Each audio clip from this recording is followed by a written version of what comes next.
Hello and welcome to Joyride with your hosts, the metaphysical moms, Tiffany and Carrie. Joyride takes you on a spin through all things spiritual and soulful, including holistic healing, energy work, and personal development. Now, here are your hosts, Tiffany and Carrie. Good morning, everyone. Good morning. Hi, guys. How are you? Thank you for joining us on Joyride. I heard a collective. We're great. We're great. Awesome. It's April 24th. 2000 and, what year is it? 18. No. Sometimes when I go back to YouTube and I watch different things, I'm like, when did they record this? When was this? I know. That's why I like to put the time, the date. I was going to write a check the other day, and I started to write, April something 19. I started to write 19. Like, where am I? I'm 25 years old. I know. And to me, like 1998 doesn't sound that long ago. It's like, oh my God. It was a while ago. April 24th, 2018, show number 94. Woot. Okay, so I want to start this. This is an interesting show, and we have gone way out into the ethers and way out into space and way out into multi-dimensional stuff, and we are bringing it back in. We kind of talked about aging, and then and now we want to talk about what comes next. Dying. Okay, before you guys all like hop off, this is really interesting. I believe that when things show up in your life in a lot of different ways, you really need to look at them. And I've had, a bunch of my friends have had people that have crossed recently, and I was on the phone with our good friend Emma McIntosh, and she was telling me that she has a friend that deals with dying, sort of death doula. Death I can't doula. say the D's. And I was really intrigued by that because, I don't know, I just think that we are so fearful of death, and I think that's why we cling to our looks, we cling to the idea of being independent and just life. I mean, and I think we kind of cling to it anyway, but I really wanted to break it down into, I really wanted to understand, why am I so afraid? Is it the way we're programmed, or is it a human aspect? And so we met up with our guest today, and she is Skyping us from France, and she is just incredible, and I really don't want to give up too much, but First, I want to say, let's get into this mindset. So one day we were on the phone with David McCready, and he was talking about these kids that he'll astral travel to, and it's hundreds of years from now in the future. And I thought, oh my God, oh wow, like I'm not going to be here. I mean, I can say I might live to 90, I might live to 95, I might live to 105, but I was thinking, and okay, so to get into this mindset, I'm sorry, this is kind of a rough start because I've been really kind of, all this stuff is just swirling in my head. So if we jump to the year 2171, which is exactly 200 years from when I was born, I'm not going to be here. Like, I'm definitely not going to be in this meat sack. That physical incarnation of Carrie. But to put yourself in that mindset is really, it's like, okay, well, how do I want that to go? I wonder what my death will be like. I wonder if it'll be pain-free or painful, or I wonder if it'll be instant, or if I'm going to linger and drag it out. I wonder, I mean, so many things that I wonder about. I really don't dwell on that because I don't think we're kind of designed to stay in that space. Anyway, so put yourself in that space of when you leave this incarnation, what do you want it to be like? And that's the topic of the day. How do we take the fear out of it and approach it and design it? And what is, how can we kind of start to really talk about these things and go there? It's morbid, but why? Who says, Anyway, so that's what we're talking about today. And we have the Miss Fabulous Pam RoadKnight with us. Hi, Pam, joining us, Skyping in from France. Thank you for joining us on Joyride. Oh, thank you for having me. What a pleasure. Now, this is such an exciting topic for me because it's one that people don't discuss. It's taboo. We don't want to talk about death. We don't want to talk about end of life. And the most important thing is having this conversation.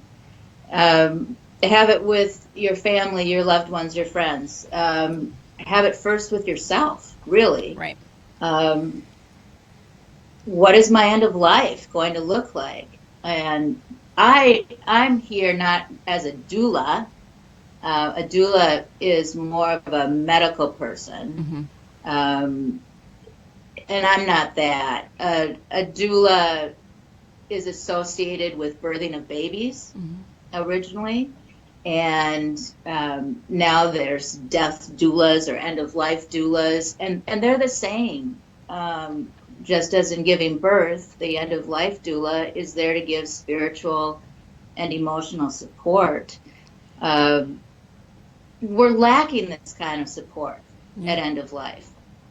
And I'm delighted that there are more and more people taking this on to be a death doula. But I think there's a step or steps prior to that say, what's my end of life? In a perfect world, what is it I want? What is it I need? What is it I'm afraid of?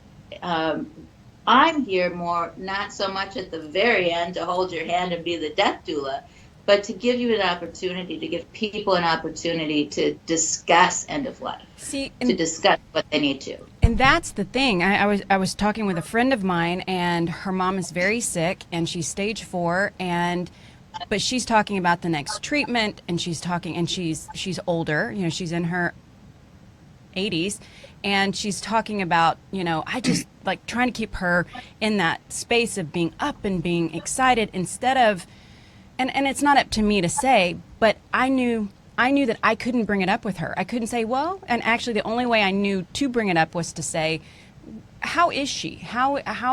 What is she? I couldn't say the D word, the death word.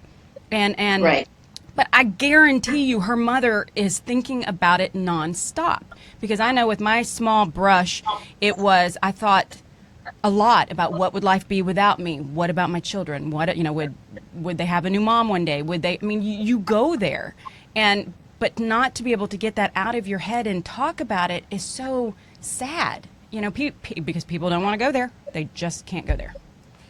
So now tell us about your mom. Tell us about your experience with your mom, because I think that's just. Well, hold on. First of all, let's say you are a life coach. You are I am. So I'm you a help. healing life, and I refer to myself as a healing life coach because I encompass body, mind, and spirit in my coaching.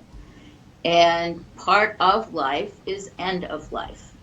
And so you're also an end of life coach. So that's part of the life coach is having those conversations about what choices do you want to make? And I think that's such a gift for your family that you leave behind when you leave behind some kind of idea of what you want, what you don't want.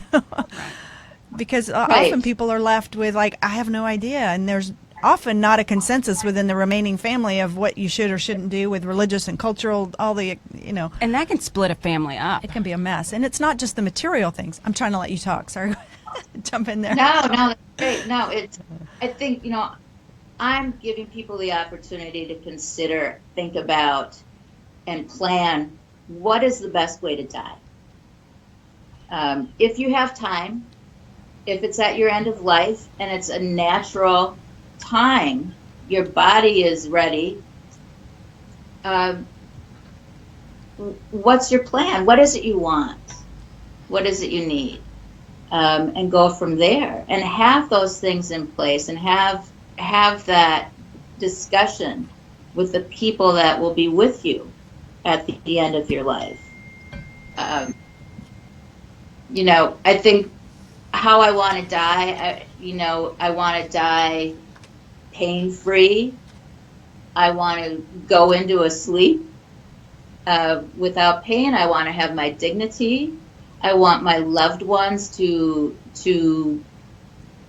feel at peace with my passing, and know that they are executing wishes that I've discussed with them, and they can feel good about that.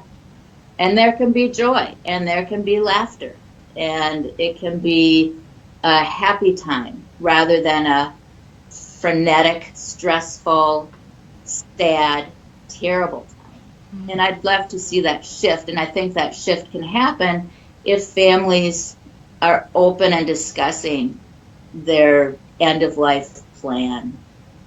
And that's where my mom comes in. I think, Carrie, when you were saying, Yes. tell us about your mom. My mother was the extreme.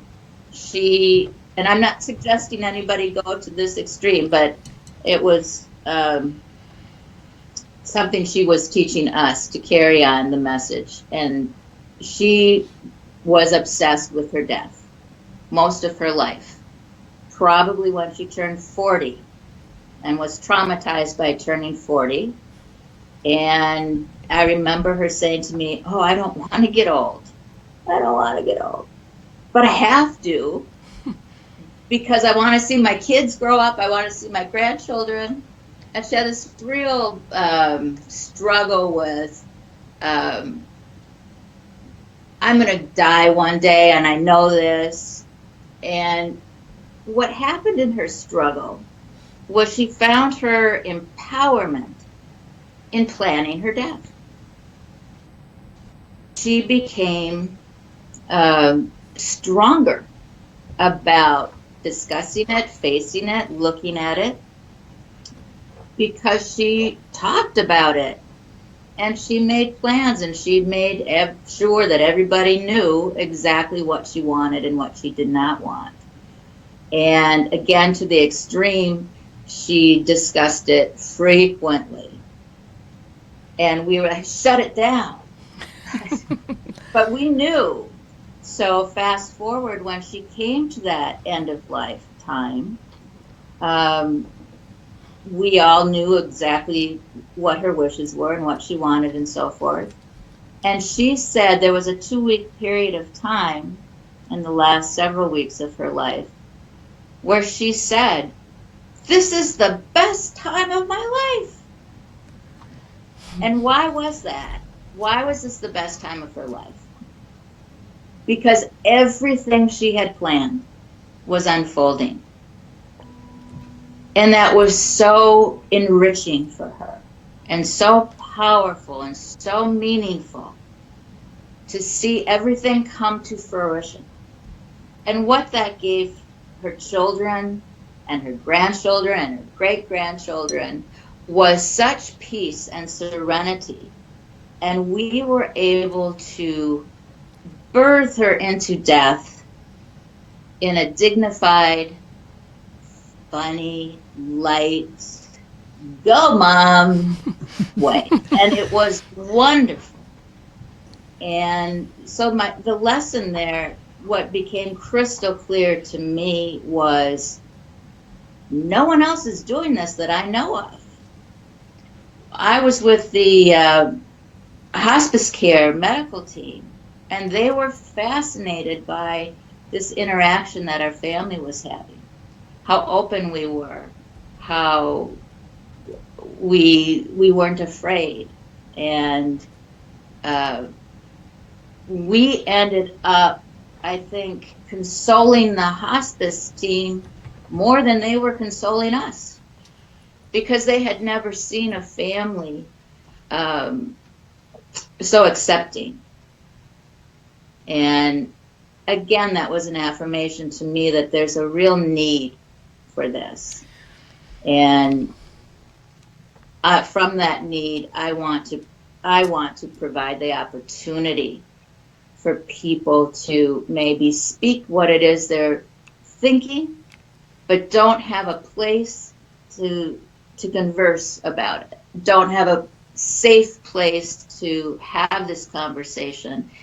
And maybe it's at first safe with a coach, or someone like me, or a friend, or anyone, before that conversation would take place with your children or even your spouse.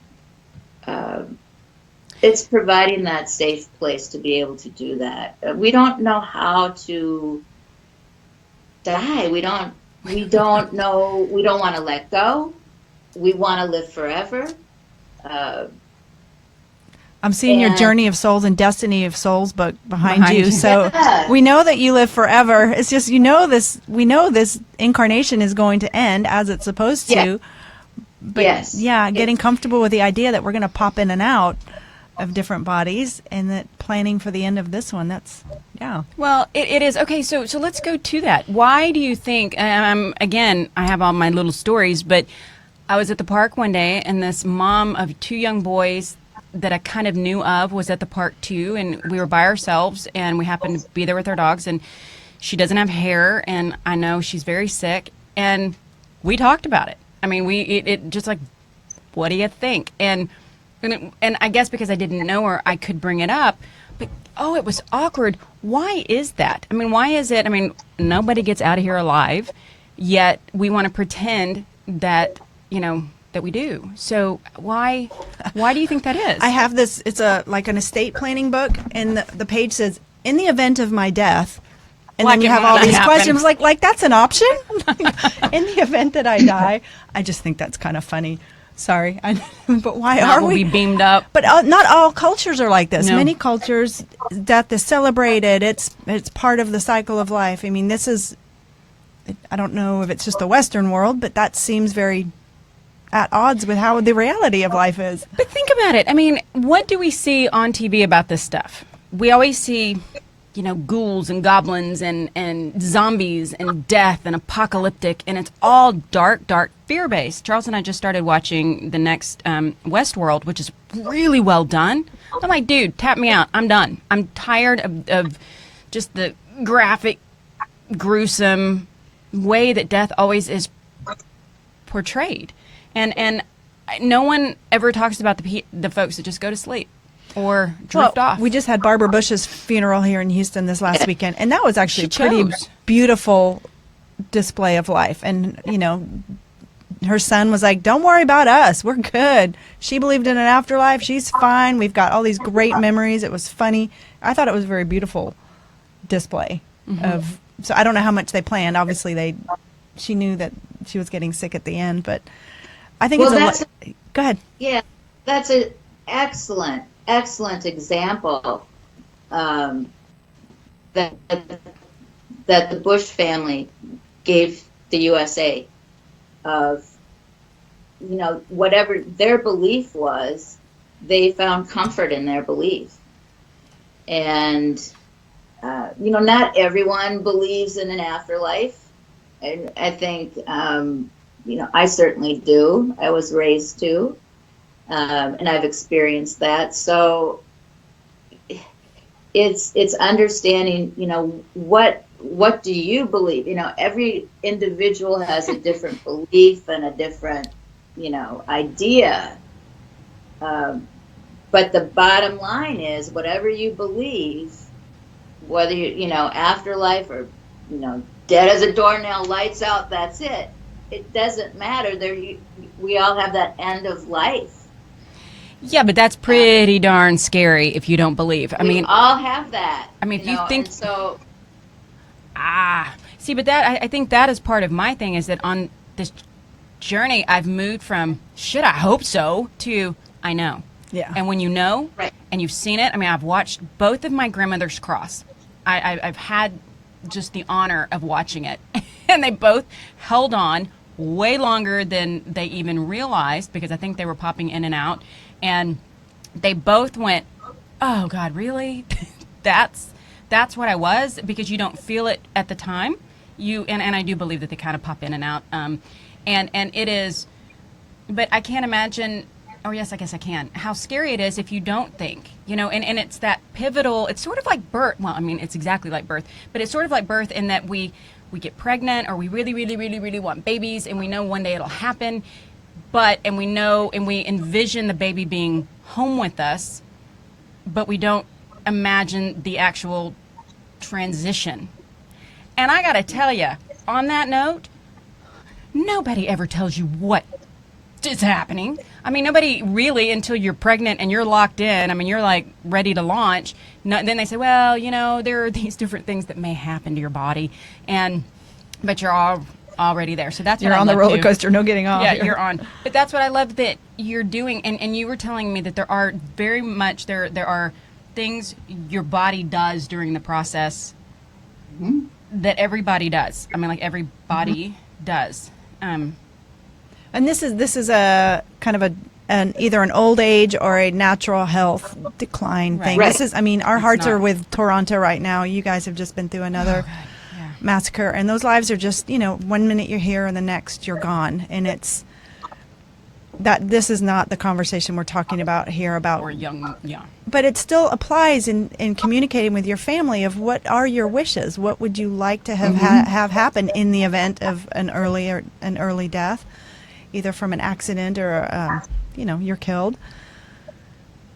And well, for me, I think it's end of life needs to be a life skill, not something 2 weeks prior or sudden death or, because of an idea. Yes. Oh, I'm interrupting you. Okay, so we have Halloween on the 31st of October, and we have Dias de los Muertos, the Day of the Dead, that whole till the 2nd. What if it's an annual family tradition to kind of get out a pen and paper and everybody say, okay, if I croak, this is what I want. This is what and it's kind of just a conversation. They have that. And actually, I think we're right there. But we don't do it. In May, in the British, I found a lot on the UK. The British it is an end of, talking about, it's a time frame every year that they talk about the end of life. Did you know about this? Of course you do. You're in. No, I don't think so, no. I have to send you the link because it's really interesting, and it's trying to bring awareness to this conversation, because it's not like, do you want to be an organ donor? Do you want to be cremated? Do you want to be on life support? Do you want to be resuscitated? I mean, there's so many questions that it may change from year to year depending on your outlook as you change and mature. Your decisions may change, so it's not just a one-time set in stone. It's a kind of a fluid conversation, isn't it? It is, and it's something that, and again, if I go back to my mother as an example, she started considering her death at age 40. She transitioned at 83. So that's 43 years of planning, serious planning. And I can tell you over that 43 years, there were changes. And so give us some examples. What do you change in what way? One change was I want to be buried and I want a funeral and sort of the traditional process that we have. And then it was no, I'm not going in the ground. Not going in the ground. I want to be cremated. She went from wanting a funeral to no funeral, absolutely not, to a memorial service, to no, not having a memorial service. And my sister and I spoke to her about doing it. Well, how about a celebration of life? And that was okay. And so that it changed right up to the end, because actually she was in hospice care when she said, I don't want a memorial service. So you can see that changes can happen at any time. And it was at that time then that we spoke of a celebration of life. And I'll be doing a comedy routine. And yeah, you are really funny. All that. And that we celebrate her life, and I think she was feeling that a memorial service would be so dark and dreary and sad, and she didn't want that, and we certainly didn't want that. So the changes happen. What are you laughing about? I'm just laughing. Okay, so if the number one fear is supposed to be fear of death or fear of speaking.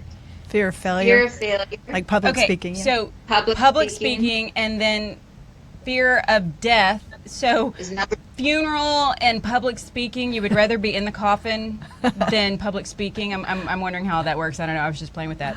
So why do you think that she changed these? I mean, it's so funny. I also think back to the day my first one was born, and I thought, okay, I want a Born in America. I mean, I want all this rock music playing. I want all this stuff.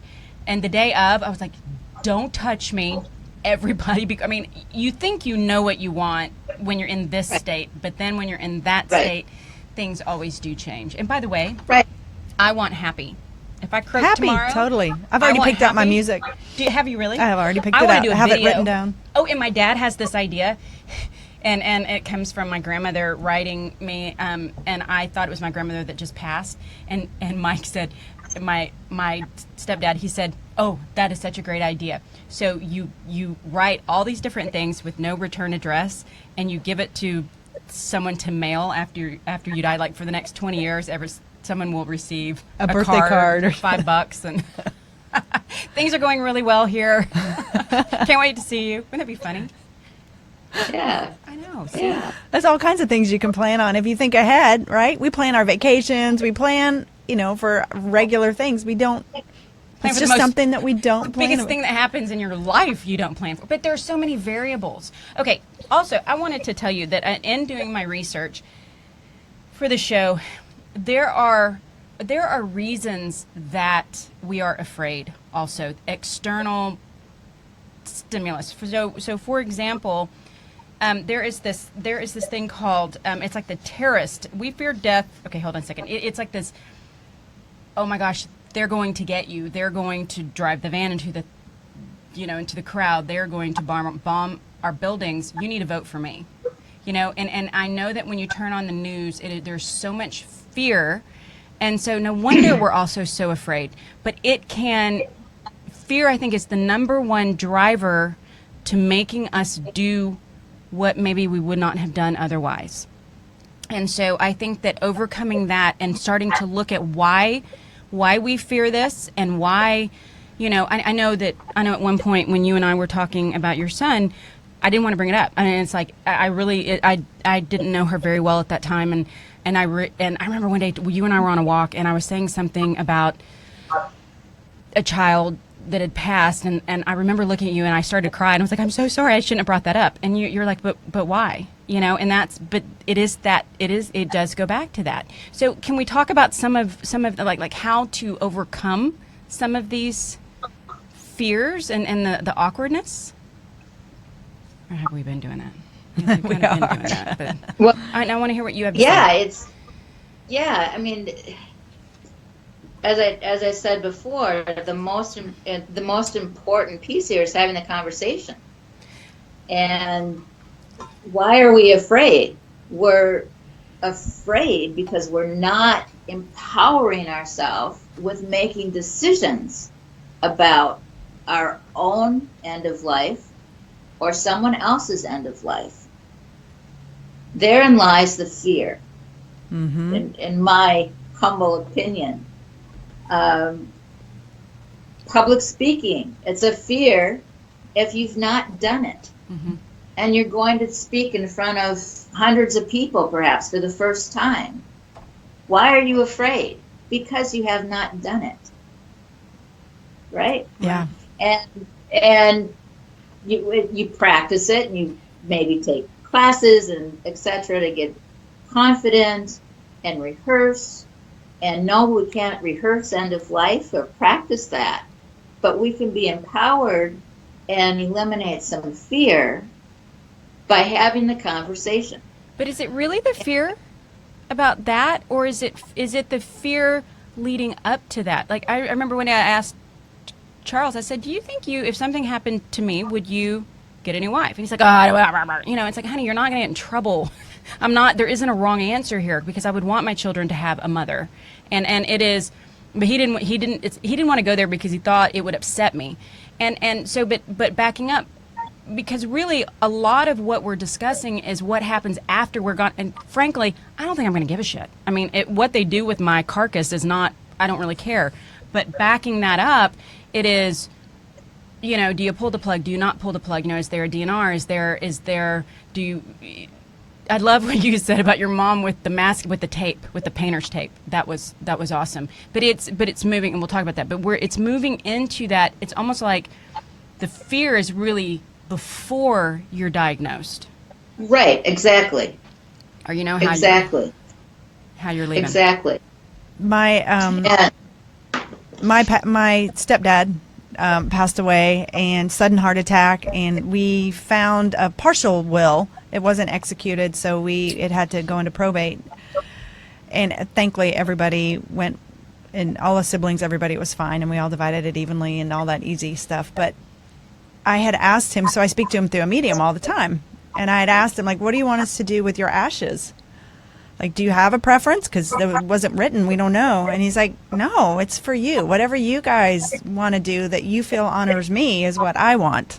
But it is a test. And he said, I'm you teasing. can shoot me off in a firework for all I care, so long as it's legal. Like, don't get arrested. But it seems like a lot of that after end of life stuff is for the living. And he's like, I don't care what you do with me. Just do it in a way that you feel honors me.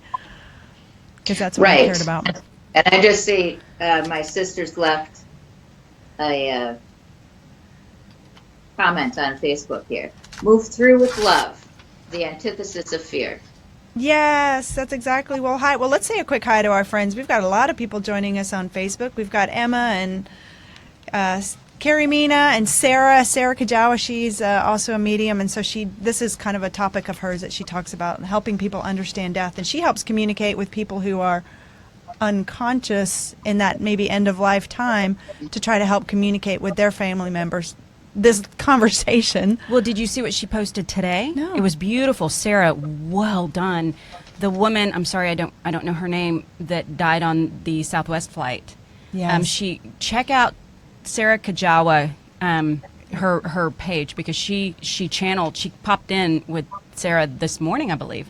And it's yes, it's I read that. Yeah, it is really, really beautiful. Yeah. Yeah. So Sarah is wonderful, and that's something I'd love to know too, because I know you can connect to the other side as well, Pam. Yes. And I'm curious how I've always thought that they hang out for a few days, kind of watching how things unfold. And I know that our grief can keep people here too. And but I'm curious what people think, like what people on the other side that hear us right now, what they say to all this, like yes or whatever. I'm wondering, like, we worry needlessly. You've done it 1,000 times. Did you talk to your mom after she passed? Oh, she's squealing with delight right now. She's hasn't stopped talking, really. I have your ear. This was her topic. Yeah. I mean, yes. I wonder if she had another life that played into that, where she didn't get to plan or something with, and so in this life, she's like, I'm going to do it my way. I did it my way. Yes. She described some other past lives, and how she transitioned then, and some of them were rather gruesome and horrific. I think her life and transition in this life, as I knew her, was to teach us about end of life, to teach us about to be those messengers. For my mother's generation was sort of, I guess you could call it, they were, that she was 83 just now, she'd be 84, but that generation was one that was going to be the springboard of enlightenment, sort of a springboard to introduce the idea of spirituality and in America, because obviously this isn't new in other areas of the world. And I think my mother's mission and purpose, one of her life purpose, was to bring that to her children, and knowing that her children would carry that forward. My granddaughter is certainly at age 7 at a way different place with her with her spirituality than I was at age 7, but it perpetuates at each generation. This will become more and more natural, and talking about pregnancy and giving birth will be,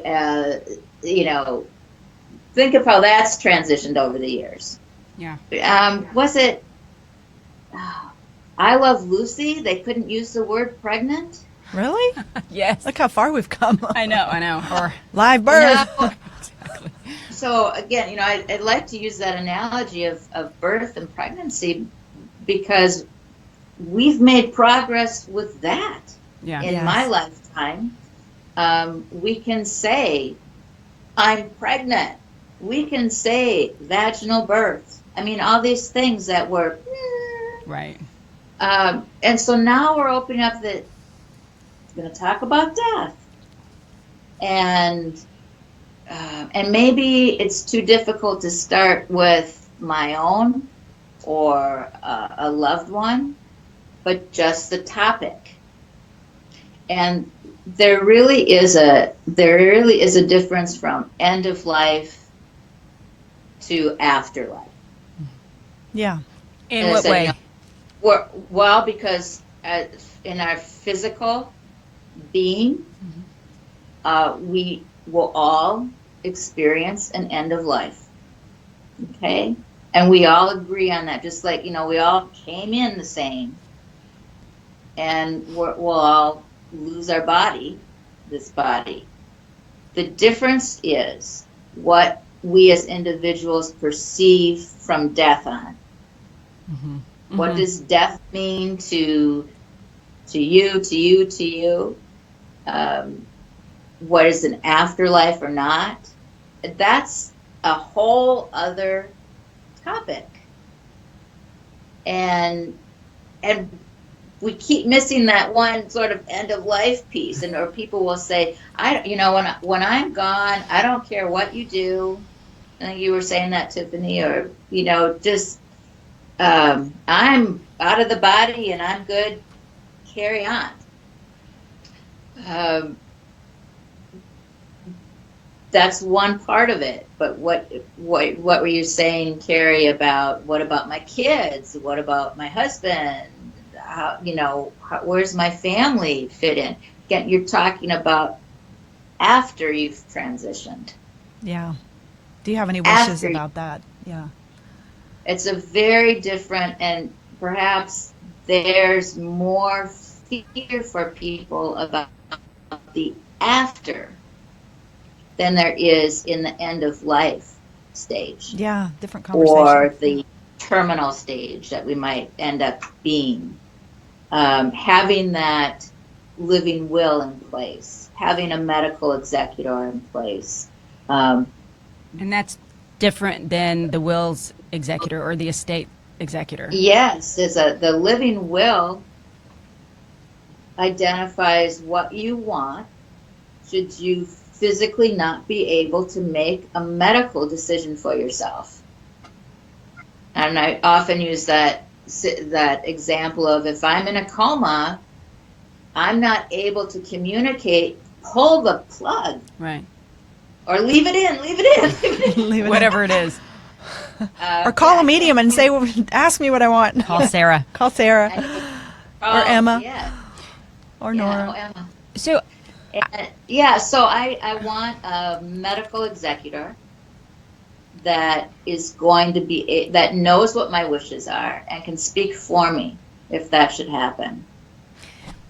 So yesterday I was talking to a friend of mine, Annie, I hope you're hearing this, and she was telling me that she has this good friend that is a caretaker, and she said she's exhausted, and she's taking care of this person. I don't know if she's in hospice. I think she's still at home, and I think she wants to pass it home. And she said, I want to reach out to her, but I don't know how. Like what do I say to her? Like, that's a great question for Pam. And like how can she help support her friend going through this? She said, because she's just exhausted. There's two basic human needs that I believe each of us have. and that is, I want to be heard and I want to be understood. Those two things. So if you just start with that and hold that knowledge in your head and in your heart with love, when you listen to someone, to hear them, to understand them, and how do you do that? You ask those questions. What is it you need? What is it you want? And understand that. Understand those responses. And I think if you can fulfill those in any relationship that, or any conversation in any relationship that you have, I think you get there, Carrie. I think you get to that. How can I support you? What can I do? And again, as my sister says, move through it with love. You move through it from a place of love and a place of, I don't understand, but I want to, and help me understand. God, those are just beautiful words for anybody. Any situation. You know? So, but if someone is wanting to have this conversation with their loved ones, whether they're healthy or in going through something, are you suggesting to come to someone like you to kind of just think it through, talk it through first, write down some decisions or options that then they can go to their family and say, hey, I've just been thinking about this. And, and even when the time comes, this is what I'd like, or these are my choices, or whatever, and put it in writing, have it legalized, or just distributed so a couple of people that you care about know what your wishes are. But you're the person that can help just ask those questions in a compassionate way to kind of look through the options too. Well, I find that with the people that I work with, they don't want to have this conversation with family or people that know them, and they have some more certainty themselves. Mm-hmm. So, someone more objective, someone that maybe, too many times people feel like, well, I don't want to be heard. Mm-hmm. And I may be afraid to have this conversation with this person. So what I assist people in doing is giving them that opportunity to, let's explore what your relationship with death is. Mm-hmm. Let's talk about your options. What is it you want? And it could be as simple as, it could be anything from how you want your body cared for after you die. Do you want that funeral or celebration of life? Do you want some rituals or not? It could be from those concrete things that I think people, for the most part, are a little bit more comfortable talking about, a little bit more open to discussing. Mm-hmm. So it could be from those concrete things to maybe something less concrete that is a more spiritual place, a more, oh yeah, I could write letters, ideas. I'd like to leave my kids a letter. I'd like to send Pam RoadKnight $100 every month for the rest of the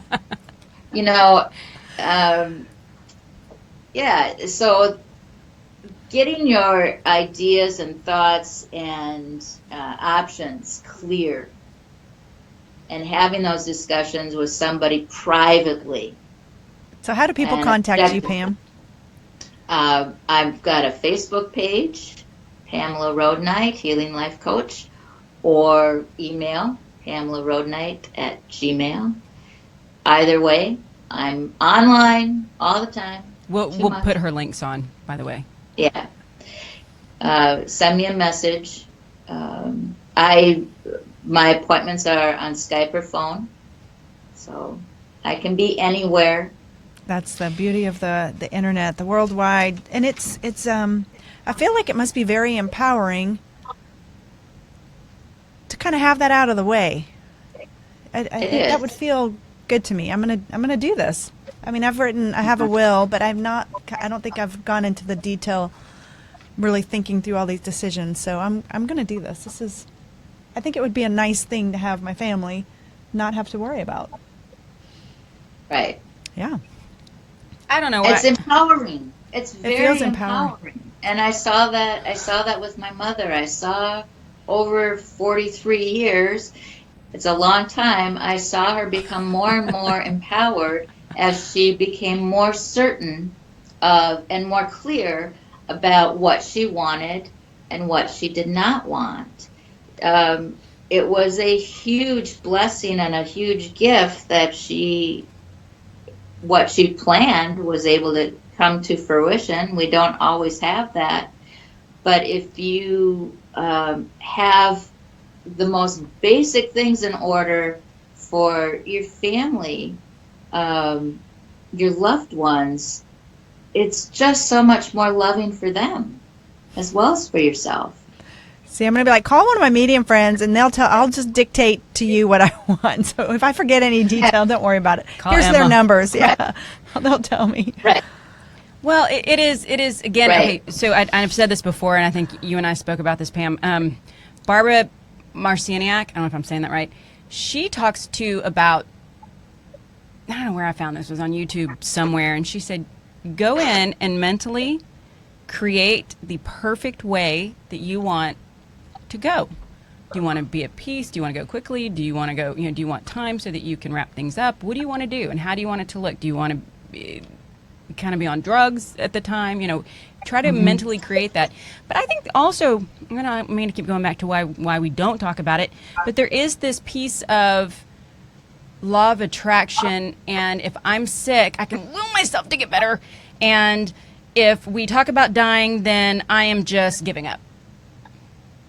That's been my experience, because I've been sitting here also thinking about why is it that there are people that I know were sick that I wouldn't talk about it with, and it's that putting energy into the fact that this person may transition, as opposed to just putting energy into it and releasing it.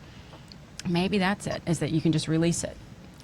Are you talking about what are manifesting? If I'm talking about it, then I manifest that? Correct. Well, it's kind of like buying insurance, right? You buy it in the eventuality that you hopefully never need it, but if you do, it's good to have. Mm-hmm. It's kind of like that. It's just, to me, it's like you put this down, let people know. Hopefully you'll never need it, but it's right there, and you don't think about it again. Right. For next year, right? I'm sorry, Pam, what's your answer?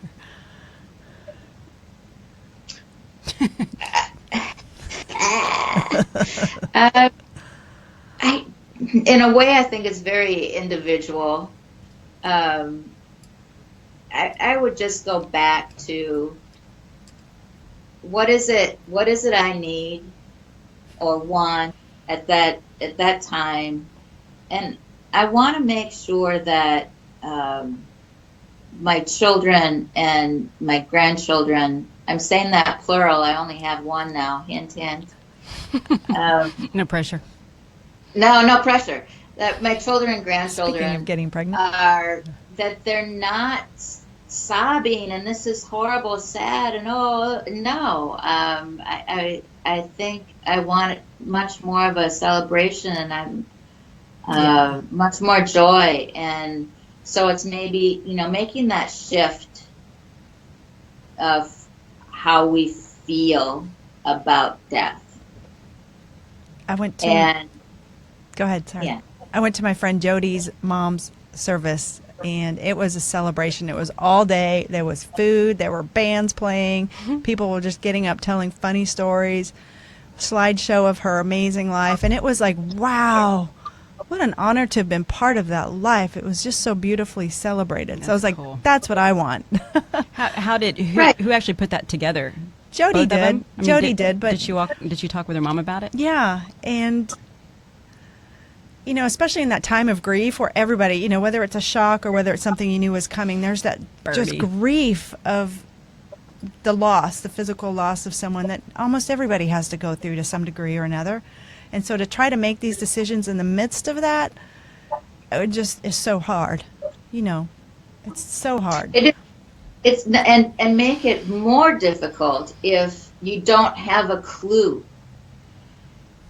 You know, if when I transition and my family doesn't have a clue what I'd like or not like, that's a horrible place to be in. Because you get one shot. I mean, you bury them and this you're done. is it. This is it. And like you, Carrie, and Tiffany, let's have a celebration. Let's have a party. That celebration, that party is not happening if you don't say that's what you want. Yeah. Call the caterer. Well, and go ahead. No, I think you're right, but it is, I don't know, because it really is for the living. It is, I just think there's so much space between where I am now and where that is, and I don't know, it's hard for me to get my brain there. Again, I mean, the moment it really clicked was that day that we talked with David, and I thought, oh my God, I am definitely not going to be here. I mean, but it was that way with pregnancy. I just remember I go in with my oldest, and he said, okay, it should be about 8 o'clock. And it was like, you're not sending me home? I'm leaving with a baby? I mean, it was just the most surreal thing. Yeah, and so maybe I have an issue connecting with this stuff, but it's just a really interesting thing. Well, and I feel like we're talking about adults dying here. I'm sure this is completely different if you have a child. You know, if you've lost a child, and it's a very different conversation and a whole different set of circumstances. So, you know, our hearts are with people who, we know we have a lot of bereaved parents in this that. Right. And this is, I'm looking at very specifically what is the best way to die. If you have time, it's end of life, you've had a rich life, it's time. Body's done. Body's saying, Okay, that's safe. That's safe because it is, let's just say tomorrow I'm hit by a bus. And I can't imagine, I don't ever see buses, but let's just say I'm hit by a bus tomorrow. And I'm 47. And it is, and I'm done. I mean, I don't want people to cry. I mean, yeah, I'll miss my kids. I'm going to cry. No, I mean, but why? Seriously, I know you'll have to come and do the show with her, but it is truly, I eventually I would like to talk about why, and maybe not on this show, but why we approach death with such vigor. I mean, we are just so turned off by it, but we know that we're only here temporarily, and it's that amnesia that when we come into this life, we forget. And I mean, you came from somewhere, you're going back somewhere.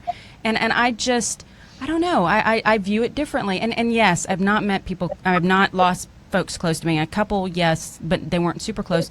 But at my grandmother's, I just kept thinking, oh yeah, I'm supposed to be sad. And then I would make myself sad. And because it's appropriate. But what if I just stood up and went, she's right gone. here. She's right here. Yes, she's partying she's back. with us. She's with her whole family, sitting at that table, the kitchen table, and she's watching everybody and having a great time. But it's so inappropriate if you're not with like-minded people to say stuff like that. Right. It goes back to, what do we believe about death? What have we learned about death? How do we perceive death? And that's anything from the films we watch, the books we read, the messages we were given as children and even adults. All those messages come crashing in to give death this most horrible,